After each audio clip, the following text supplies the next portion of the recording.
Hey, welcome to the first video in a series that's going to chronicle the SCI versus SCI battle that's taking place. That's the Scenic City Invitational. That is the Southern Cup Invitational. Um, I'm not going to grade anything yet. I'm not going to really measure anything yet. But I'm going to set up sort of what we know so far, what we're going to know, and then what are going to be the points of comparison between the two shows. It's fascinating, of course, that there's two shows this year, both of them 2-day 16-man tournaments, right? Um, Obviously, Scenic City Invitational, it's been around a minute. It's been the Georgia Wrestling Awards show of the year before. You right now they're going to go on the boop, boop, boop, boop, boop, boop, boop. This will be the 5th year that they've done it. And of course, the Southern Cup Invitational, this is their debut, their debut. A few facts that we know so far. Um, well, let's just break down each show individually. I think that's kind of a better way to do it. Scenic City Invitational, I'll start with them because we know more about it, right? July 31st, August 1st. So the Southern Cup Invitational is happening May 1st and 2nd. So it's coming up fast, and it's why they've introduced more people already that are going to be in it. Scenic City, they're going to be able to take their time a little bit. So July 31st, August 1st. We know ticket prices. General admission is going to be $10.50. Floor seats, $15.75. For the Friday night, apparently the first rows already sold out. Or close to it. I'm pretty sure it's already sold out. It's a hot ticket. Yep. The part of the goal of the Scenic City, one, it raises money for a notable cause every year. Another thing about it, it's a hot ticket, man. I'll say that I was one of the main advocates that Scenic City should be up for Show of the Year for the Georgia Wrestling Awards, even though it doesn't take place in Georgia, which has always caused controversy. I've always thrown my weight around for it because it is a Georgia show in the sense that it uses so much Georgia talent, that really it derives a lot of its strength from Georgia wrestling. And again, I know on the surface that doesn't make any sense, but we were very proud of that show and have been since its inception. Now you've got the drama involved with Scenic City in that he used to be run by Scott Hensley and Josh Massey. But after the second year, Josh was no longer involved. And now Matt Griffin and Dylan Hales help out with the Scenic City Invitational, together with Scott Hensley still. And so together they book the show, they run the show, they promote the show. After the second year, the crowds dropped, right? And Gunnar Miller, famously, who was a prominent figure in the first year, and then the man in the second year, had a falling out of sorts and wasn't involved with it anymore. But they really found their legs last year, I thought. Scenic City did, as far as booking. What kind of crowd are they going to draw this year? That's definitely going to be one of the main measuring sticks of these two shows, right? Scenic City Invitational, some things, some features about it that are really, really, really cool. One, they have a history to draw upon, right? Often angles that develop in their last year's Scenic City find their way into this year's Scenic City. And this year, again, we have, when you look at the 5 people that have been announced, right, the prodigy of pro wrestling, Benjamin Carter, was the first one announced. So he's their sort of international presence that's coming into the show. Jonathan Wolf, of course. Daniel Makabe, who was the 2019 winner, all the way from Canada. And he is back this year. I thought that was really cool to announce him third. I thought that was very smart. Ocoee Edwards, who recently has come back after a long absence on the local scene. That was a great get. And then the New Age Punisher B-Boy, who I believe was there last year as well. So they're fielding a strong field. And then there's other shows affiliated with it. So that's going to be part of the measuring stick. One of the measuring sticks is going to be the draw, and that's the most important one. I think it kind of goes hand in hand with the quality of the show, of the participants, and what they pull off on the show. But there are other factors, right? Um, how are the matches that are not directly tournament matches? How is the booking for the card? How are the crowds on each night? What kind of buzz does it get? Because, and that's one of the ways that Scenic City has a strong advantage over the Southern Cup Invitational. Now, the Scenic City draws from, they're affiliated with any number of groups, including Southern Underground. Our hearts go out to them. Victim of the tornadoes, their building got destroyed. Everything's a mess around there. But hopefully by the Scenic City Invitational, everything will be up and running. But they're also affiliated with Action Wrestling in Georgia, which has been an incredibly strong presence, which I would argue is the second biggest promotion right now in the state of Georgia. Matt Griffin, perhaps an underrated booker, is booking and running a Scenic City Invitational. Dylan Hales, who's going to provide commentary, who provides just good old fucking common sense to their wrestling event. And then Scott Hensley, who helps run everything and keep everything going. But part of the measuring stick, as I was saying before, is what are the things affiliated with the show? Now, Scenic City Invitational, again, already has a built-in advantage because they have the Future Showcase. Tickets for that are $5.50. And the winner of the Showcase tourney goes on to get to be in it the next year. In fact, one of these guys, I think, was a runner-up last year, and he's in the Invitational as well. They get fans from all over the place, and apparently they already have people who have bought tickets from a dozen different states and other countries. That's something that's always remained. It started at the first one, it got even bigger on the second one, and it remains to this day. So it's not just an event of that state or one that Georgia claims. It's becoming one of the biggest presences in the Southeast and in indie wrestling in the entire country. That's a lot to live up to. So far, they've been able to do it. Yeah. They haven't announced any matches yet. Again, they don't happen until July 31st and August 1st, so they still have time for this. What are the other matches going to be? That's an important question. In the past, it's been kind of a mixed bag. Are they going to do a seminar around it? Of course, the Joey Mercury thing in the second year was a lot of the controversy and caused a lot of the problems that ended up with the sort of split and all of that, and led to a completely new faces and a new crew in the third year. Bob, who ran the seminar apparently went great, but his presence in that six-man, talk about practice what you preach, right? He went in and he went over time, and then he kind of went into business for himself, and it was just a really bad look. That's one thing with the Scenic City. It's been a crapshoot of the extra things that happen.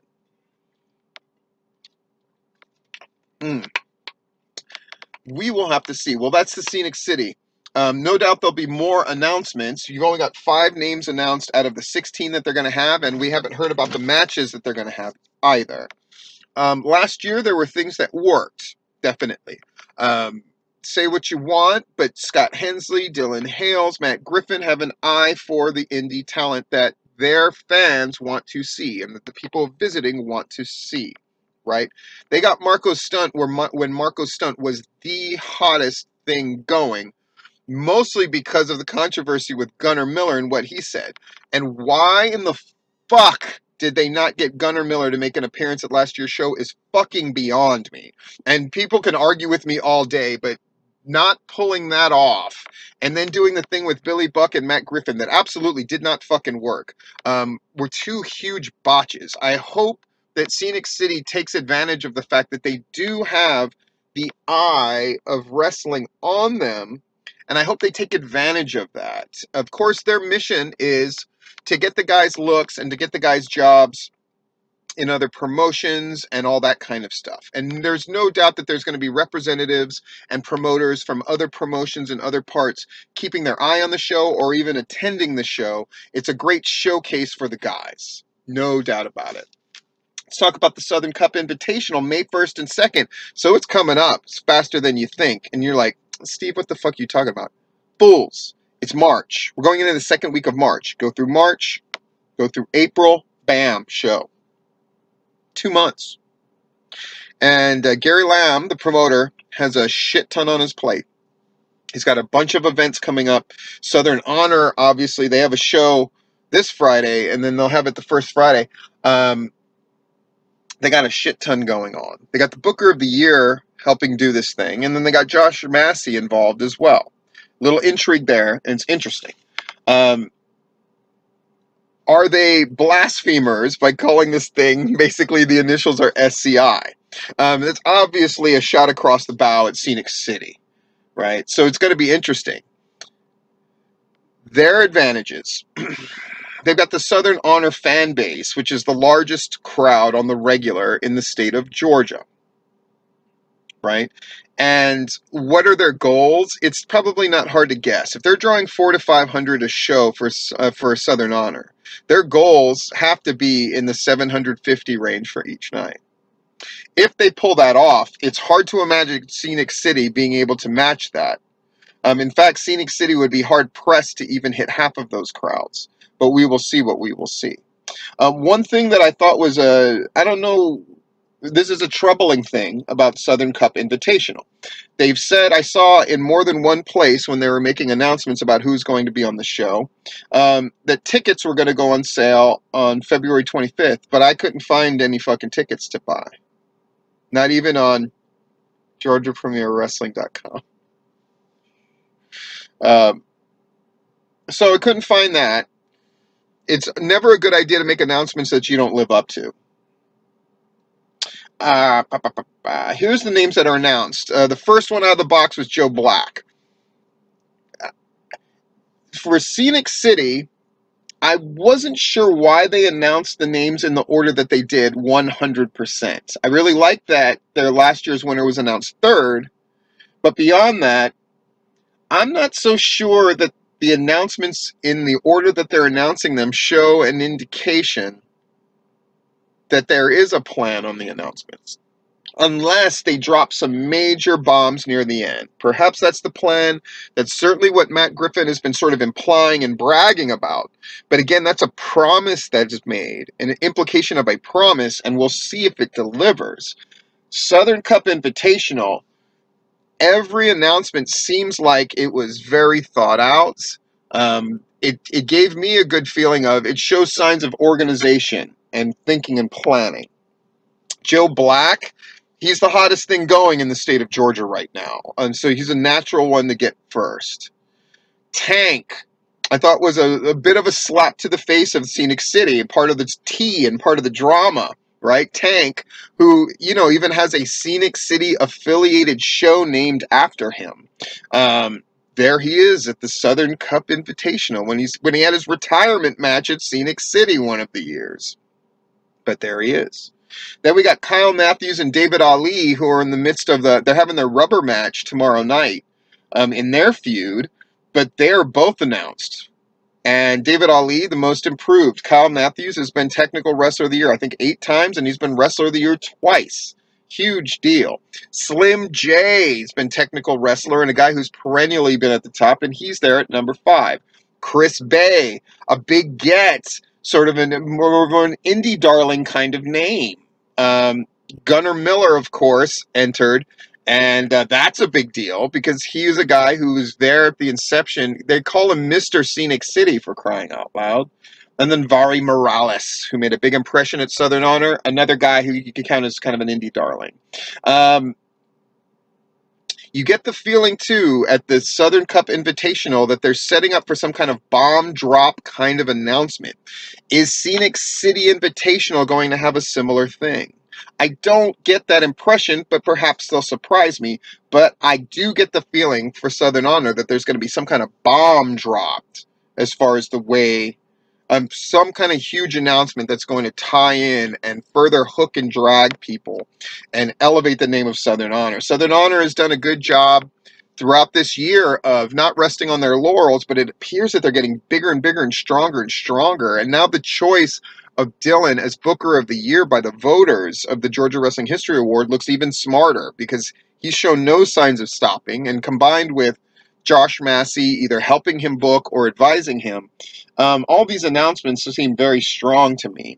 And the announcement of Kylie Ray, who's as hot as you get, an indie woman wrestler name because of her affiliation. She was on the first AEW show, and she did stuff with other groups. And now she's there wrestling Danny Jordan, who's the hottest thing going, 2019 Female Personality of the Year. So where are we at? Southern Cup Invitational. I want to know how much those tickets are, right? Scenic City Invitational will continue to make those announcements. Are the announcements of the people who are going to enter and the extra matches that are going to be involved in those 2 nights going to be as big as Matt Griffin is implying? We'll have to see. What kind of draw are they looking at? Because last year they were kind of holding firm to what they did the year before. Is there going to be growth this year? How strong is that relationship going to be on the fundraising piece, and is that going to help them draw more? You know, for Southern Cup Invitational, it's fucking all the anchors are pulled up, and it's a giant push to how many tickets can they sell. Doo-dah, doo-dah. And if both nights combine for a 1,500 crowd, what the fuck will anybody be able to say about that? I mean, what would you be able to say? Once we get more names announced, or maybe by the time both shows announce all of their names, we'll revisit this. We'll probably revisit at the end of March, the end of this month, we'll revisit this, and hopefully we have a lot more to talk about. And then in April, at some point, that'll be the final, this group versus this group. We'll see how things lay out. Anyway, thanks for joining me. SCI versus SCI, an incredibly exciting thing. Both of those groups, you know, I'm no doubt there's going to be fans that draw the line and take sides. I'm going to this, I would never go to that. I'll go to this, I'll never go to that. Here's my thing. Why the fuck wouldn't you go to both? Why the fuck wouldn't you go to both? Shit, I might go to fucking both.